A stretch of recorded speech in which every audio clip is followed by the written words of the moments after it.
Hi everybody, Kent back here again. I'll just really briefly tell you about my story because there was something else I wanted to cover today. Um, my story at the hospital was it was a horrible experience. I can show you my arms. They're bruised all over the place from them putting in IVs incorrectly, missing the IVs. It was just needle torture and wasn't much fun. They wrote a diagnosis on my chart that I didn't have, and so I started getting round-the-clock medicine that I didn't need. Then they also gave me a medicine that I didn't need for an infection, which I didn't have. It was one fiasco after another. But it's done, and I am grateful for God for getting me through it because, believe me, God was the only thing that got me through this hospital stay. I would have been a dead man. So, enough about that. Let me tell you something that I've observed today. This is more of the personal feeling side. I've definitely been scarred by this past 5 months. I didn't really know how bad it was until last night when I had time to think about it. You know, I've almost died about 5 times now. This last time was really bad, really close, like moments away. And it begins to leave a mark on you. You begin to have a little bit of fear and anxiety, believe it or not. I'm sure it doesn't sound too unbelievable, but it did to me. It begins to wreck with your emotions. You begin to wonder what your purpose is. You even begin to wonder why you're not home already if it's going to keep on happening, why you're not home with Jesus. And so I just wanted to reach out and tell you, for all people who are going through similar stuff like this, that, you know, you're going to feel this.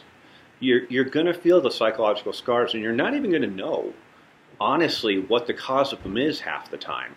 You're just going to have a feeling of maybe agitation or dread or something that used to, you know, make you happy suddenly isn't going to make you happy, and you don't know why. That's happened to me. And that's a normal part of this. That's a normal part of this grieving process that we go through while we're suffering. And I just wanted to, you know, share that with you so that you'll all have room to experience your feelings.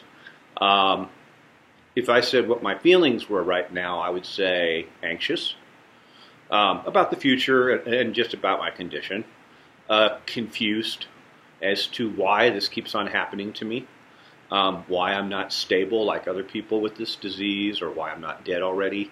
Yeah, that comes into my mind.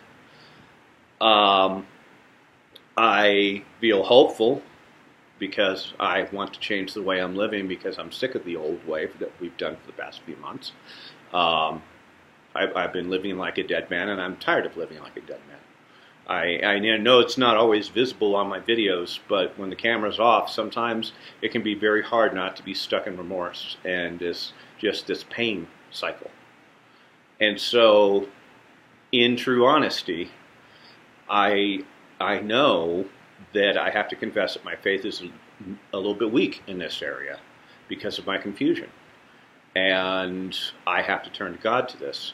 And I will tell you I'm having trouble. I'm having trouble with this. I don't know what to turn to God. I don't know how to turn to God. I'm working on it. I'm praying. I haven't given up. And it's a process.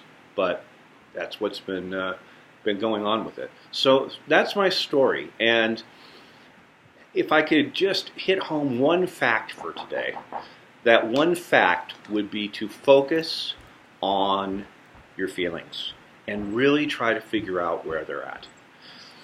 Thank you so much for joining me today. I will continue to pray for you, and I want to thank you for all the prayers that you have given our family. It has made an immense difference in our life. God bless you. Talk to you soon.